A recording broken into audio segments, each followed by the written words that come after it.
Kamusta mga kaibigan? Ako si Typhoon. Mainit na pagbati, respeto at pagmamahal sa inyo mula sa bagong araw. Ngayon, wala ako sa farm. Ngayon, pumunta ako sa isa pa naming lugar. Ngayon, ipakikilala ko sa inyo ang lugar na ito mula umpisa hanggang dulo. May isa pa kaming lugar na hindi ninyo pa alam. Maganda ito, restaurant, tuluyan, at kapehan, kahit ano pang gusto ninyo. Nandito ako ngayon sa Kirklareli, QQ. Ipapakita ko sa inyo ang lugar na ito mula simula hanggang dulo. Pero una, tinan muna natin ang tanawin dito. Dito mismo, sa tabi ng dalampasigan at pantalan ng lugar na ito. Ang ganda ng tanawin ng dagat dito, nasa gitna ng kalikasan, may mga puno, huni ng ibon, payapa at preskong hangin. Kamangha-manghan lugar talaga. Nandito na ako. Simula pa kanina umaga, ninanamnam ko ng sed dito. Dito rin ako natulog kagabi.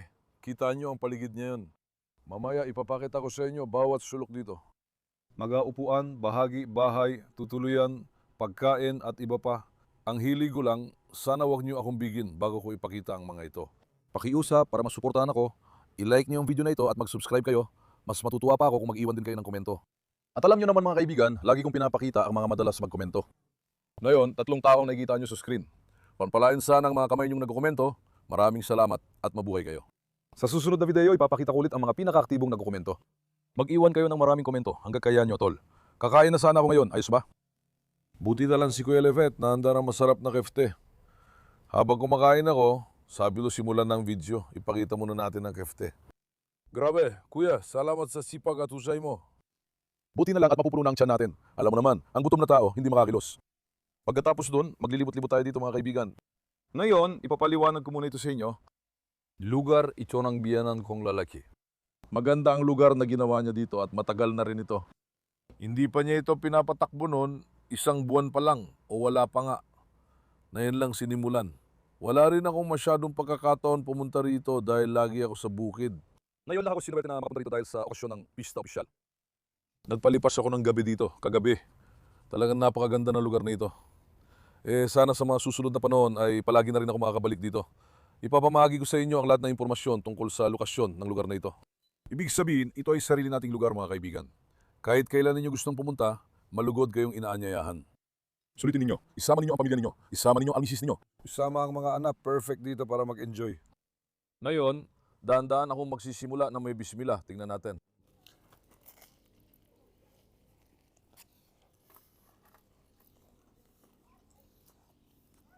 Astig. Sa totoo lang mga kaibigan, napakasarap ng kefte nila. Sobrang nagustuhan ko talaga. Malasa at makatas. Talagang natutunaw sa bibig mo. Anong nilagay mo dito sa ilalim, kuya? Ajwar na sasa. Nagbigay din yun ng napakagandang aroma dito. Oo. Lahat yan ay gawang kamay. Kami mismo ang gumagawa at naghahanda ng lahat ng aming kefte. Talagang napakasarap nito. May kasama pa akong salgam, mga kaibigan. Mga kaibigan. May tinatawag ding baslamat toast. Kakagawa lang namin ng isa kanina. Putya, tingnan nyo muna. Hindi ko pa nga nakakain yun. Ang ganda na itsura niya. Nagutom ako habang pinapaload ko. Sabi ko, kung hindi pa ako mabusog dito, kakain pa ako ng isa nun.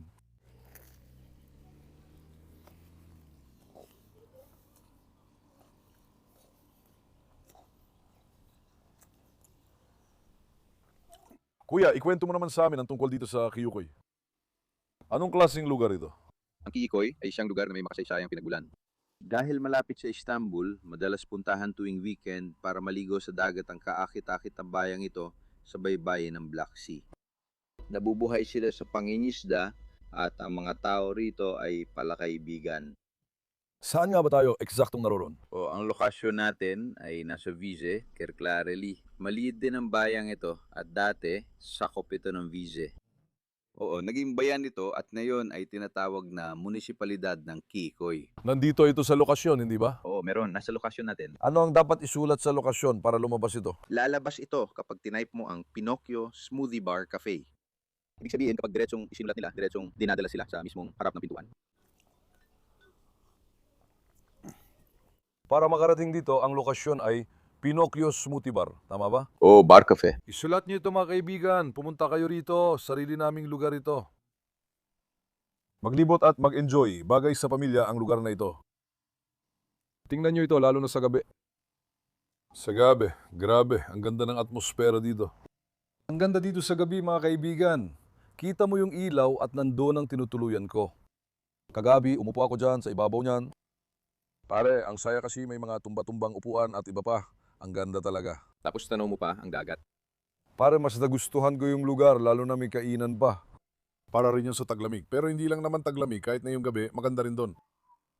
Eto naman ang kabilang kwarto, ipapakita ko lahat na yon. Pare, pakita mo paligid. Oo, kunan mo ang paligid, lalo na sa harap ng pinto. Paano nila makikita mula sa labas? Pagliko nyo sa mga kanto dito sa Kiyukoy, nasa ibaba lang ng kalsada, daungan yon. Tama ba pare? Nasa kanan lang ng daungan yan. Mag-post ka na, kunan mo raw siya. Magpo-post daw siya sa camera. Kunin din natin ang maganda natin talaga. Kunan din natin ang maganda natin talaga. Oo. Taga Kikoy, sobrang taga baryo. Ganito dito kuya, alika, ipapakilala ko ang loob. Ngayon mga kaibigan, ang mga lugar na ito ay pawang mga pwesto ito para umupo, mga kubo at mga mesa. Oo, ang ganda ng lugar dito. Mas maganda dito sa gabi. Maganda rin dito kahit araw. Yung nasa taas, doon ako umupo kanina, doon sa itaas na yon. Mula doon, kita mo ang tanawin ng dagat at iba pa. Ang ganda ng itsura. Ngayon, ipapakita ko sa inyo bawat lugar. Oh, siguro unahin muna natin ipakita ang itaas, di ba? Halika. Umakyat muna tayo doon, kuya. May lugar sa itaas para umupo at kumain mga kaibigan. Ang ganda ron. May set ba rito ng larong, okay? Setting larong, okay. Mabara, ganun. May backgammon at iba pa, halika. Ang ganda talaga ron mga kaibigan. Napaka-autentiko at maganda ang itsura ng kainan. Maintindihan nyo pag nakita nyo sa loob. Tingnan nyo. Pero sa loob, ang banggo-banggo ng amoy ng kahoy. Napakabanggo talaga ng amoy. Ganito ang lugar na nakikita nyo. Dito ang kainan. Kung maglalaro kayo ng okay, dito ang lugar para sa okay. Pero sa tingin ko, mas maganda kung sa labas kayo maglaro ng okay. Ganito dito. Bagay dito kumain ng isda o karne. Magandang lugar ito. Siguro balang araw, pwede rin tayo maglagay dito ng ihawan. Pag-isipan at pagpaplanuhan pa natin. Bago pa lang tayo dito mga kaibigan. Kaka-start lang namin sa negosyo. Dati na rin itong pinatakbo pero natigil. Kaya nagsimula ulit kami ngayon. Marami pang dapat gawin at i-develop. Pero unti-unti namin itong gagawin sa pagdaan ng panahon. Sa ngayon, maganda ang kainan dito. Sa palagay ko, pwede ring lagyan ng otsakbashi balang araw.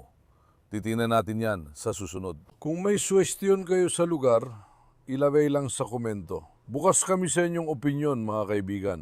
Dito rin, gaya na nakikita ninyo, napakaganda at amoy kahoy talaga. Nakakabigay ng kapayapaan sa tao. Tara, alis na tayo dito kuya. Ilang dinim nga ba ito ngayon? Halos 3 dinim nga siguro, di ba? Kuya, kunan mo ka na ang video. 3 dinim ito eh. Sa ngayon, 800 metro kwadrado ang gamit na lugar. Yung ginagamit nating lugar, di ba? O ang lugar ng mga gusali ay 800 metro kwadrado. Halika mga kaibigan, ito ang kusina natin kung saan inihahanda ang pagkain. Dito ginagawa lahat ng kailangan. Malapit na rin magsimula ang kokorets dito. Gagawin din natin yon sana sa lalong madaling panahon. Ano ba nga sa menu ngayon? Ayun, nakasulat doon. Merong kefte, fish sandwich, iba't ibang klase ng almusal, at iba't ibang klase ng toast. Maitsa, patatas, manok, lahat ay narito. Kahit anong maisip mo. Meron kami lahat ng klase ng serbisyo. O kuya, ipakita mo ang mga larawan doon. May kumru, köfte, plato ng almusal, almusal na pangmaramihan, isda, schnitzel at mga toast. Ang baslamat toast lalo na ay napakasarap. Ganito ang menu namin na yon mga kaibigan. Ibig sabihin, hindi lang pangkaraniwang pagkain, may serbisyo rin kami para sa almusal.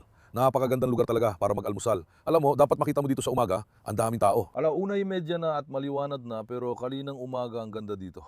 Ibig sabihin, nakikita nyo naman ang dekorasyon at bawat sulok mga kaibigan. Doon sa likod ng bahagi, nandun ang mga palikuran natin. Pagkatapos niyan, doon sa itaas na bahagi ay may lugar din tayo para umupo. Tingnan mo ito, maganda rin doon. Tara kuya, i-video natin ang likod mula rito. Ang ganda talaga sa gabi. Diyan sa likod, puro gubat na talaga sa likuran natin. Tingnan nyo rin ang gubat. Kilalanin niyo muna ng mabuti ang lugar. Tingnan mo. Kunan natin pati gubat sa likod, kuya. Lahat ng nakikita nyo, gubat yan. Ang ganda talaga. Baka malapit ko nang ilipat at itayo rito ang dog farm, mga kaibigan. Maluwag din yung likod. Ang ganda talaga. Nasa gitna ng kalikasan, tulog ng mga ibon. Talagang perpektong lugar. Sana binebenta nila to. Binebenta kaya to. Hindi protected area yan. Protected area, di ba? May makasaysayang bahagi dito. May lumang paliguan na makasaysayan sa loob. Salop nito. Oo. Nakikita mo ba to? Hindi, may tao na ako doon. Doon sa lugar na may malaking puno. Kung hindi, dito sana maganda magtayo ng bukirin. Sa totoo lang mga kaibigan, talagang magiging maganda ang bukirin dito. Isang bahagi ay kagubatan. Dagat ng bahagi, ano pa hihiligin mo sa Diyos? Ganito rin ang bahaging ito, dahil na nakikita mo. Ngayon, tara, pumunta naman tayo sa ibang bahagi. Tingnan ninyo, may magagandang duyan tayo dito. Ayan, nandyan ang mga lugar na tinutuluyan natin. Oo, nahati sa dalawa ang mga lugar na tinutuluyan natin. May mga abot kayang matutuluyan. Mayroon ding mas maganda, panggit ng antas ng mga matutuluyan. Ngayon, ipapakita ko sa inyo isa-isa ang lahat ng ito mga kaibigan. Ibig sabihin, napakaganda ng lugar na ito sa kalikasan at dito talaga nakakahanap ng kapayapaan. Kung ibebenta yung likod, gusto ko ilipat dito ang bukirin. Ibig sabihin, dito may restaurant, may matutuluyan, may guest house, kumpleto na lahat ito. Isa lang muna dahil under renovation pa at di pa namin binubuksan ang mga ito. Hindi pa tapos. Malapit na rin ayusin ng buo ang mga ito. Ipapakita ko sa inyo. Dito, ipapakita ko ang isang halimbawa ng kwarto. Nasaan na nga ba ang mga ilaw dito? Nasa kanal lang. Ganito ang unang kwarto natin, mga kaibigan. Ito nakikita nyo, dito may kama tayo. May mesa at upuan, hindi pa, tapos ayusin pa at darating pa. Sa ngayon, ito ang mga abot kayang kwarto natin. Ito nakikita nyo, maganda itong pension house na ito. Natural, elegante, elegante. Talagang parang probinsya, di ba? Ang ganda ng upuan natin. Uupo muna ako sa upuang yan. Hindi pala para sa akin. Hindi pala para sa akin. Pero ayos yung mga nasa itaas. Nagustuhan ko yung mga nasa itaas. Teka lang da. Pagsapit ng taglamig, pinapaandar din namin ang kalan at sobrang init dito dahil kahoy at tabla ang buong lugar. Ang bango dito, pati sa mga kwarto, inaayos pa ang iba. Sana magbukas na lahat mga kaibigan. Tara, tingnan natin ang ganda at bango ng kahoy. Nakaka-relax, di ba? Ang ganda rin ng swing natin. Kuya, ang gagawin mo lang ay isasama mo ang pamilya mo tapos mag-enjoy kayo ng mga anak mo. Tignan mo naman dito. Talaga ang ganda. Nandiyan din ang mga customer natin. Sila rin ay naghihintay ng serbisyo mula sa atin. Tayo naman ay nagduduyan lang. Pero lang yun. Tara, ipapakita naman namin sa inyo ang iba pa namin mga kwarto, guys. Yan ang kwartong tinuluyan ko. Kanina umaga, may nangyaring di naasahan. Aksidente kong nabali ang doorknob. Nangyayari talaga mga ganyang bagay. Tingnan mo kuya, ito ang iba pa naming kwarto. Ganito dito, tulad ng nakikita mo, puro kahoy ang dingding. Ganito ang kama namin, pang isang tao lang. Nabuksan na ba yung kabila? Ipakikita ko rin sa inyo yon. Ito ang mga pang isang tao naming kwarto, tingnan mo. Buong dingding ay may kahoy na paniling. Ito ang kama namin na nakikita mo, pati na rin ang mesa. Magkakaroon din dito ng maliit na telebisyon. Sana unti-unti ay malagay din ang mga yon. Ngayon, ipapakita ko ang kwartong pangdalawahan. Dadalhin namin agad, babalik kami agad, kayo ay maupo lang. Babalik kami agad. Ito naman mga kaibigan. Ito naman ang iba pa naming mga kwartong pangdalawahan. Gayang nakikita ninyo, may kama, mesa, upuan at ventilador kami.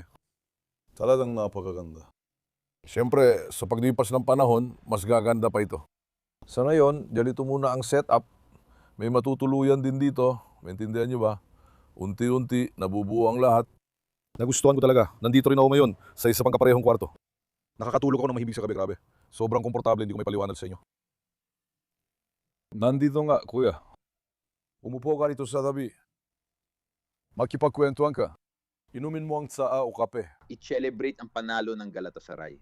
Ipagdiwang niya ang pagkakapanalo ng Galatasaray. Ipagdiwang din niya ang sa Fenerbahce. Ipagdiwang niya ang sa Besiktas. Ipagdiwang niya ang sa Trabzonspor. Ipagdiwang mo ang pagkakapanalo ng lahat. Pero bakit nga ba naging Galatasaray fan ang lugar na ito? Seryoso. Gagawin nating navy blue ang pulang yun. May pagbabago doon. Hindi ko napansin ang pula. Kung napansin ko, hindi ako umupo doon. Tara na. Sandali, ito ang lugar ko, halika. Magandang pwesto. Kagabi, dito ako nakaupo, kuya. Halika, ang ganda talaga dito mga kaibigan. Tingnan mo. Ganito dito. Kagabi, umupo ako dyan, kuya. Malapit na rin magkaroon ng nargil dito mga kaibigan. Shisha. Magshisha tayo. Umupo kasama ang barkada sa gabi, magshisha at uminom ng tsa, kape o cola. Mag-enjoy. By the way mga kaibigan, ang lugar natin ay may alak, para alam nyo lang. May serbisyo rin kami niyan, malapit na, magiging kumpleto na lahat. Sa tapat ay dagat at gubat. Ang pinakamaganda dito, isang side ay gubat, isang side ay dagat. Ibig sabihin, mahirap makahanap ng ganito. Talagang mahirap. Ibig sabihin, hindi mo talaga matatagpuan ng ganitong lugar. Pupunta ako rito. Gaano katagal mula Istanbul papunta rito? Isang oras, isa't kalahating oras, hindi ba? 140 kilometro. Sige, isa't kalahating oras na biyahe. Makakahanap ba ng ganitong lugar ang isang tao sa Istanbul, Diyos ko? Oo, wala talagang ganito dito. Kaya yan. Talagang naging napaka-authentic at maganda ang lugar na to. Maraming pagsisikap ang inilahan dito mga kaibigan. Pinagtrabahuhan, ito ng husto, bawat detalye ay inayos. Ibig sabihin. Napakaganda na talaga dito. Asikasuhin na natin ang mga customer. Ngayon, ganyan nakikita niyo mga kaibigan, ito na ang kabuuang itsura ng lugar. Ngayon, dumating na ang oras. Pinakasikat dito ang smoothie namin. Gagawa tayo ng smoothie. Ipapakita ko sa inyo kung paano ito ginagawa, paano ito inihahanda, ano ang mga ginagawa. Si Kuya Levent ang gagawa maya-maya. Tara, lumipat na tayo dun, Kuya. Dumidilim na ang panahon, malamang uulan dahil sobrang init ngayon. Pinagpapawisan na ako kahit nakatayo lang ako dito mga kaibigan. Sobrang init ng panahon. Kuya, ako na ang kukuha ng camera niyan, ayos ba? Para makilala ka rin nila, sandali lang. Kuya Levent, ipakilala mo rin ang sarili mo. Ako ay 55 taong gulang. Levent Salt. Matagal na akong negosyante. Papatakbuhin din natin ito ng magkakasama. Sama-sama tayong lahat. Bilang isang grupo, talagang natutuwa kaming maglingkod sa inyo. Promise. Sinusubukan namin gawin ang pinakamahusay. Salamat, Kuya. Ngayon, ikwento mo naman sa amin ang tungkol sa ang smoothie. Ano ang smoothie? Paano ito gawin? At iba pa. Karaniwan, ang smoothie ay mula sa sariwang prutas. Gagawin natin ito ngayon. Mangga, saging, at presa. Pakita mo na rin, Kuya, yung baso. Ganito, may mangga, saging at presa tayo. Ang original na smoothie ay ganito talaga. Galing talaga ito sa Korea. Mas kilala at mas gusto ito sa Korea, lalo na bilang street food. Talagang laganap ito doon. O kadalasan ginagawa ito gamit ang gatas, tubig o arnibal. Depende talaga sa panlasa. Pwede ring kiwi o saging at presa. Pero ngayon, kami ay Gawan mo ako ng halo-halong smoothie. gumagawa kami ng pinakamagandang halo-halong smoothie. At saka lagyan mo ng gatas. Gusto ko ng may gatas. Sabi nila pwede rin daw gawin sa tubig. Oh. Sabi ko, yung akin, lagyan ng gatas. Ngayon, may katulad dito sa Adana. Gumagawa sila ng gatas na may prutas, di ba? Pareho lang ang konsepto, pare. Oh, may kakaiba lang ang kaunti. Wala namang sugar syrup doon. Wala yon. Doon gatas lang ang pinapalamig nila gamit ang gatas din. Ginagawa nilang parang yelo. Nilalagay nila yun ng ganun, tapos hinihila. Dito, ang habol dito ay lapot. Ibig sabihin, mas malapot. At hindi parang sorbetes, kundi iniinom talaga. Kanon yun. Para maging malapot talaga. Parang medyo magaan na milkshake. Tama, ganun nga. Simulan na natin, kuya, dahan-dahan. Gawan mo kami ng masarap na smoothie. Tikman natin kung ano lasa. Tapos gumawa ka rin ng isa sa bazlama, toast natin. Pero hindi ko kayang ubusin lahat yun. Kalahati sa'yo, kalahati sa akin. Medyo nabusog ako sa kefte. Gusto ko lang talagang ipakita yung baslama toast. Mga kaibigan, ito mangga natin. Saging at presa natin. Wala bang kiwi? Oh, may kiwi tayo. Mas pagaluin mo pang kiwi. Gawa ka ng matinding atom. Dahil normal na frozen na talaga ang smoothie. Mas gusto naming i-freeze ang prutas kaysa yelo at yon ang gamitin. Hindi ba ito ang nilagay mong sugar syrup? Ang sugar syrup ay para pampatamis. Meron ba mga mani o kung ano pa man, pulot, ganyan.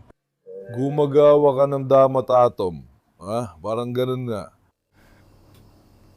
Ngayon, mga kaibigan, hindi ako laging makakapunta rito. Si Kuya Levent na nag-aasikaso dito. May bukirin kami pero minsan pa rin akong pumupunta. Sana may paalam ko sa inyo kapag pupunta ako. Oh, magkikita tayo dito, di ba? Kapag dumating ang mga kaibigan, sabihin nilang galing sila sa iyo. Bibigyan pa natin sila ng 10% diskwento. Sandali lang. Ano yung 10% pare? Gawin na lang ba nating 20%? Oh, gano'n ang sasabihin mo. Ano ba naman yung 10%? Sige, sinabi kong 10% kasi alam kong tatawad ka. Hindi, kung alam ko lang, sana sinabi kong 30%. Sige, 5 pa mula sa akin. 25% na mga kaibigan. Pagbigyan mo ng mga galing sa amin. Medyo malakas lang ang boses niya. Sabihin mo rin, tumatanggap din kami ng mga alagang hayop. Naku. Oo, grabe, ang galing.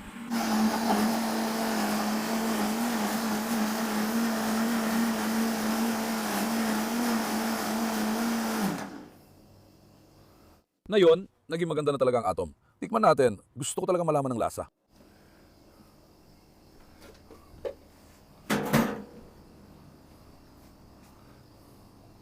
Mga kaibigan, ganito ang lapot kapag ganitong gatas ang gamit. Parang milkshake na milkshake, di ba? Oo, tama. Sige, parang milkshake na milkshake, di ba? Tama yan. Kung hindi mo nilagay yung parang sorbets na talaga ito.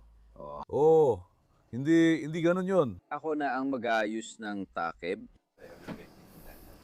Ayan, gayang nakikita nyo. Sandali, titikman ko muna ito ngayon. Oh. Kuya, ano to? Ang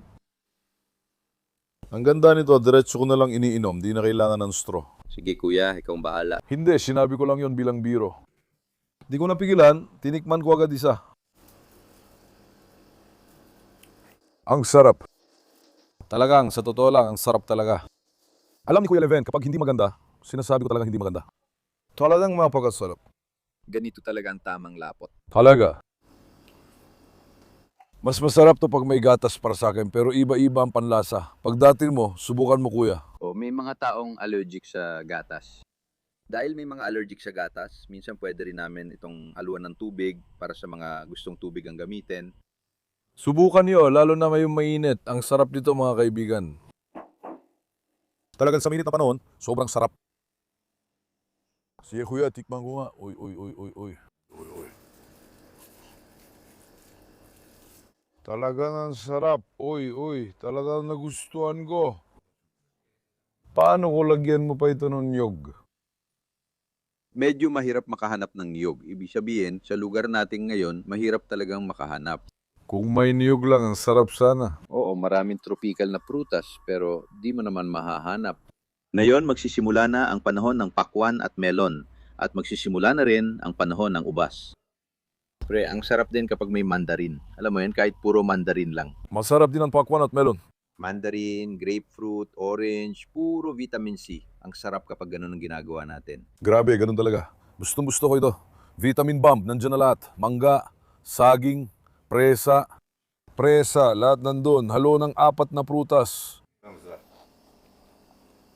Grabe, ang sarap talaga kuya. Depende sa gusto mo, kumbaga, ito ay ayon sa trip mo. Kung gusto mo, pwede mong gawing saging presa, pwede ring purong saging lang, pwede ring purong presa lang. Depende talaga sa healing ng customer. Kung paano niya gusto, ganun. Oo, pero ang paborito ko ay halo-halo. Halo, kuya, gusto ko lahat. Tama, ganun. Kuya, tingnan mo ngayon. Inumin natin to. Aron nasa bazlama toast natin. Sa Baslama Toast natin, meron tayong standard na alam mong suchu, tapos may kasyar tayo, halo-halo. Pagkatapos, kung gusto ng customer, pwede pa tayong magdagdag sa loob. Pwedeng lagyan ng kaburma o pastirma. Hindi pastirma, pero masarap kung kawurma ang ilalagay. Siyempre, may kasama tayong pritong patatas. Pagkatapos, may kamatis at pipino na sa plato natin. Nandiyan na ang mga yan, nilalagay din natin sa tabi, pampalipas gutom. O sige, maganda ka ng masarap. Sige, gagawin natin. Maganda ka ng masarap. Ibigay mo kuya. Sige kuya, ipakita ng mga sangkap. Espesyal ang baslama natin mga kaibigan. Doy pa sa kayseriyan sa longganisa natin. Original at tunay na sucuk na baka gawang magkakatay. Pagkatapos niyan, nilagyan mo ba ito ng mantikilya kuya? Ngayon, para sa may gusto ng mantikilya, ito ang gamit. Karaniwan, olive oil ang ginagamit ko sa toast. Ibig sabihin, medyo mabigat ang mantikilya, kaya may ilan na hindi ito gusto. Dahil din sa amoy, pero para mas maging malusog, olive oil, Ito ba yung olive oil na dinala natin mula Aydon? Oo, aha. Espesyal yan, cold pressed mula Aydon. Kapag bumibili kami ng sangkap, lagi namin pinipili ang pinakamaganda para masiyahan ng customer. Gusto naming lahat ay masiyahan sa kinakain nila. Tingnan mo gaya ng nakikita mo. Ang ating mga longganisa. Original na beef sujuk. Ganyan kuya, pindutin mo yan. Dinala mo naman ng kasyar, di ba? Siya. Talagang nagsimula ng bumanggo. Buksan mo, buksan mo. Buksan mo, ipapakita ko rin. Hay! Ang banggo talaga, grabe, grabe. Busog na busog tayo ngayon, mga kaibigan. Kung palagi akong nandito. Nalugi na tayo? Kung palagi talaga ako nandito, alam mo, abot ako ng 150 kilo. Baka umabot pa tayo ng 200 kilo. Ibig sabihin, kalidad ang mga sangkap at ang pagkakagawa, lalo na kung mahilig sa pagkain. Kailangan talagang maganda ang mga sangkap, kuya. Kung hindi maganda ang mga sangkap, hindi talaga pwede. Hindi namin pinapakain sa customer ang kahit anong pagkain na hindi rin namin kinakain. Ako mismo, hindi ko inayaan na may magsalita ng masama sa likod ko. Naintindihan mo ba? Ibig sabihin, malinis ang trabaho ko.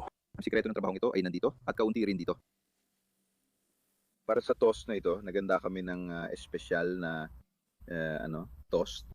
Ano? Sinabi mo bang ajwar o ajdar? Hiwalay ang aming agbar. Ajwar, ajwar. Ajwar. Iba ang ajbar namin noon. Ngayon, tingnan mo, tikman mo rin ito. Ito naman ay dagdag para sa toast. Ginawa namin. Ilang klase ng pampalasang meron dito? Kuya, dito sa loob nito, merong kumin. Sandali, huwag mong sabihin lahat, kuya. Huwag mong ibigay ang recipe. Sige, hindi ko sasabihin. 5 klase ng pampalasa ang meron dito. Siya pa lang, kulang na sinabi niya, by the way. Sige na, kuya. Tuloy mo lang. Lalo pang dumilim ang panahon, mga kaibigan. Tingnan nyo. Sana umulan ng malakas. Biyaya ang ulan. Ang ganda ng tanawin, di ba? Kita nyo ba? O, pati mga kesong kasar, pinahiga na niya. Tingnan mo. Grabe, ang galing. Grabe ang banggo, pare. Sana maamoy nyo rin. Sobrang gusto ko talagang toast. Sobrang gustong-gusto ko talaga ang toast. Tingnan natin kung ano ang kalalabasan kapag may olive oil. Siguradong masarap yan at magugustuhan mo. Ngayon mo lang ba natikman? Oo. Ngayon ko palang matitikman ng baslama toast. Bazama mang o sa pangkalahatan, mga frozen o parang margarina produkto, hindi ko talaga gusto ang mga iyon. Hindi kami naglalagay ng margarine. Ako, kung gusto ng customer ng margarine, Hindi pwede ang margarine, kuya. Kahit gusto pa nila, huwag mo ilagay. pero olive oil ang pinakamasarap. Kahit gusto nila ng margarine, huwag mo ibigay at huwag mo ring itabi rito, kuya. Huwag mo ibigay kanino man. Napakasama ng margarine. Huwag ninyong kainin o gamitin. Kuya, galing pa yan sa Aydon. Pinadala talaga namin yan ng espesyal. Nakikiusap ako sa'yo. Kuya, ilalagay din natin yun doon sa alam mo na. Sana? Dito gagawa tayo ng parang para sa atin, alam mo na. Gagawa tayo ng lokal na sulok. Para sa mga produkto. Siyempre, ito ay olive oil. Siyempre, olive oil, mantikilya, at mayroon tayong sujuk. Tarhana yan? Ezme, ibig sabihin, Lahat yan mangyayari sa tamang panahon, kuya. Mulay, dahan-dahan lang din mga kaibigan. Teka nga, parang nagsisimula ng matunaw ang kesong kasyar. Aba. Parang laro lang to sa maestro natin. Ang husay ng gawa mo, kuya. Tingnan mo kung paano ito natunaw. Diyos ko. Nagawa ba tayo ng sumun, kaibigan? gumagawa rin tayo ng normal na tinapay. Meron din tayo niyan. Wala lang tayong bazlama. Ibig sabihin, baka hindi niya gusto ng baslama. Sinasabi ko nga, bawat tao may kanya-kanyang panlasa. Alam mo ba kung saan tinapay pinakamasarap ang toast na to? Alam mo yung tinapay ng Trabzon, kuya. Sobrang sarap talaga kapag yun ang gamit. Oh, ibang sarap talaga. Tingnan mo rin yan, isama natin sa menu. Sobrang sarap talaga. Gagawin natin yan, walang problema yon. Oh, sobrang sarap niyan. Sa gitna, may kavurma at kasyar na keso sa tinapay na Trabzon. Perfect talaga. Gustong gusto ko yan. Ngayon, susubukan ko rin ng baslama sa unang pagkakataon. Sige, tikman ko muna ng maigi. Mahilig ako sa pagluluto at kumain. Pero dahil malayo ako, hindi ako madalas makapunta o makabalik, mga kaibigan. Kapag may pagkakataon, pupunta ako. May bukirin, mga hayop at mga anak, kaya bihira akong makalis. Ngayon, nagkaroon ako ng pagkakataon kaya nakapunta ako. Sana, paminsan-minsan makakapunta pa ako. Kapag pumunta ako, ibabagi ko rin sa inyo. Inaanyayaan ko kayong pumunta dito, palaging welcome kayo. Bukas ang aming pinto. dumating na ang patatas natin. Subukan natin. Ang sarap. Tingnan nyo, ganito ang plato natin. Ito ang plato ng ating toast. Patatas, salad, kamatis. Oho. Tingnan nyo, ito ang toast namin. Grabe. Sige na kuya, ilagay mo na, dalhin mo na. Oo, tingnan mo to. Tingnan mo kung paano ito umaba. Grabe. Kalatis sa'yo. Kalatis sa akin kuya. Ayos ba? Di natin kayo ubusin yan. Ikaw naman, kaya mo talagang ubusin to eh. Kuya, ang dami ko na kinain. Uminom pa tayo ng smoothie, nakabigat pa lalo. Kumain ako ng isang kefte, tapos yung tinapay parang 1 kilo na. Gets mo? Wala na masyadong space. Aalis na rin ako mamaya. Bibili ako ng mga bagong kordero, mga kaibigan, at dadaling ko sila sa isang bukid. Naisip kong dumaan dito at kunin na rin ang mga kordero. Pumunta ako dito para kunin sila, tapos diretso na sa bukidin. Mamaya, kung papala rin, aalis na naman ako ngayon. Bismillahirrahmanirrahim. Kuya, simulan na. Tikman natin kung kumusta ang kinalabasan.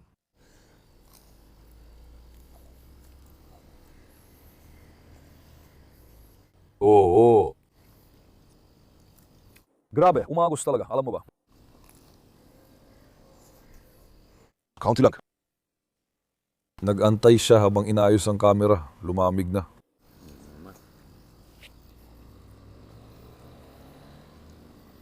Hindi naman masyadong lumamig pero masarap pa rin. Ang sarap talaga. Sobrang sarap, promise. Tingnan mo to. Tingnan mo kung paano umaagos to, kuya. Diyos ko.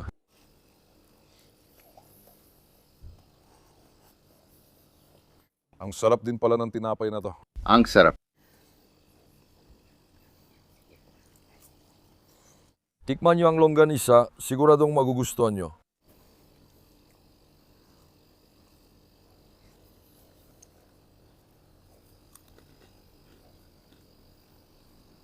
Dahil kami lang ang kakain, hindi na kami naglagay ng tinidor. Pero kadalasan, naglalagay kami.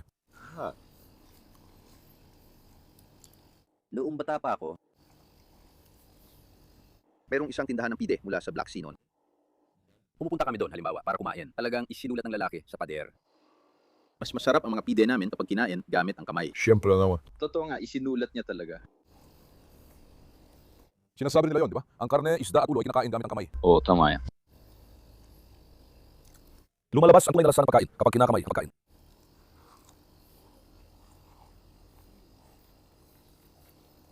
Kuya, pwede ba ako magsabi ng isang bagay? Mga kaibigan, napakaganda talaga ng kalikasan dito. Baka ganun din ang nararamdaman nyo habang nanonood ng video. Hindi ko alam Ngayon, pero sobrang gusto ko talaga dito Ang kalikasan dito napakaganda talaga. Sa Kiyikoy, di ko alam kung may mga nakapunta na rito dati. Wala talagang katulad ang atmosfera. Kasi kadalasan, halos lahat kasi nasa loob lang ng 4 na pader. Wala ang lugar dito sa Kiyikoy na pwedeng upuan at kainan sa labas. Hindi yun. Nasa Chanakali ako. Wala rin sa amin doon. Hindi ko naman masyadong nakita. Baka meron, alam mo na. Hindi ko talaga nakita. Isa ba, dito rin. Dahil lahat ay gawa sa kahoy, mga kaibigan, talagang kakaiba at maganda ang itsura. Walang konkretong istruktura. Ang kahoy ay natural at mabango, presko. Ramdam ang amoy ng kahoy sa kwarto. Ang ganda. Puro gawa kamay talaga to. Lahat gawa kamay. Matagal at pinaghirapan talaga ito, mga kaibigan. Sobrang effort at maganda ang resulta. Sana ibenta nila yung likod. Doon talaga gagawin ko ang dog farm, promise. Napakalaki ng lupa doon. Sapat na sa akin ang 600 metro. Paglabas mo rito, makikita mo na ang mga labasan papunta sa kabila. Tingnan mo sa kaliwang bahagi mo. Napakalawak na lupain. Bakit hindi nila pinapagagit yun? Pag-aari ba yun ng gobyerno? Dahil isa ito makasaysayang paliguan, ito ay nasa ilalim ng proteksyon. Ibig sabihin, pag-aari rin ba ng gobyerno ang titulo nito? O pag-aari ito ng National Treasury. Ayun, sa pagkakaalam ko. Bumibiyahe ba ang mga bangkang ito rito? Kapag panahon ng pangingisda, lahat sila, syempre. Sa amin sa Coachella, may serbisyo ng pagpaparenta ng bangka. Pupunta ka, uupa ka, tapos maglilibot ka. Hindi, wala namang ganun. Wala dito, di ba? Wala rito, puro pangingisda at bangka lang ng mga mangingisda. May dolphin ba? Alam mo yung dolphin, yung pinapaikot mo yung pedal? Oo, meron nun. Sa ilog, sa unahan ng ilog, meron nun. Sa Yalova, may kuya na nagpaparenta. May nagnakaw at dinala ito sa Istanbul. Gamit ang Yunus. Pagkatapos, ipinagbawal na ang mga Yunus. Paano ka hindi tinamad? Pumunta ka pa mula doon hanggang Istanbul gamit yon. Hindi talaga yung gawa ng matinong tao. Pero ang ganda talaga noon. Kahit noong mga panahong yon. Alam ng mga nanonood, ginagawa ko pa nga yung biro na parang nalulunod si Tyson, mga kaibigan. Yun ang tinutukoy kong panahon. Hayaan mo na muna. Kumusta? Nagustuhan mo ba ang toast mo? Kuya, salamat sa'yo. Ang sarap talaga. Bals naman, kasi kakaiba talaga. Masarap ang tinapay. Pero gaya ng sabi mo, try natin yung Trabzon na tinapay. Dapat sourdough, ang guess mo. Ang sarap talaga nun. Gustong gusto ko yun, kaya ginagawa ko siya sa bahay. Sobrang sarap nun. Subukan nyo. Sana masubukan din namin yon sa lalong madaling panahon at may dagdag sa menu. Walang limitasyon sa serbisyo. Lahat posible, kuya. Kung ano ang gusto ng customer, yun ang susundin. Ibig sabihin, walang limitasyon sa serbisyo. Pagdating ninyo, sabihin niyo lang kung anong gusto niyo at iaayos namin doon. Mahalaga ang kasiyahan ng customer. Minsan gumagawa kami ng sariling bersyon ng plato. Pero may mga customer na nagsasabing, Kuya, ayoko ng patatas. O sige kapatid, may gusto ko bang ipalit? Pwede ko dagdagan ng kamatis, salad o oliba. Ibig sabihin, hinihingi talaga yon. Talagang ayon sa kagustuhan ng customer. Siyempre, ibig sabihin customer, siyempre. Nasa inyo na mga kaibigan. Nais ko ipakilala sa inyo ang lugar namin mga kaibigan. Alis na ako. Kukunin ko ang mga kordero. Ibahagi ko ang lokasyon ng lugar na ito sa description. Sundan nyo na lang dun. Nandito si Kuya Leben para mag-asikaso ng pumapasok, umalis at lahat ng kailangan ninyo. Sana makadalaw din ako kapag may oras. Medyo mahirap nga lang pero kung papala rin, bihira lang ako makakapunta. Kapag nakapunta ako, ipapaalam ko rin sa inyo para sabay-sabay tayong magkita. Magkakasama tayong upo mga kaibigan. Kuya, gaya ng sinabi mo, kilala namin si Typhoon Demirci. Dumating kami. Bigyan mo sila ng 25%. Sige, naintindihan mo? Sige, bigyan mo ng 25% ang lahat. Makikinabang ang mga dumating. Mahal na mahal ko kayo. Huwag kalimutang i-like ang video at mag-subscribe. Ingatan niyo ang sarili niyo. Paalam. Mag-ingat kayo, mga kaibigan ko. Paalam, hinihintay namin kayo.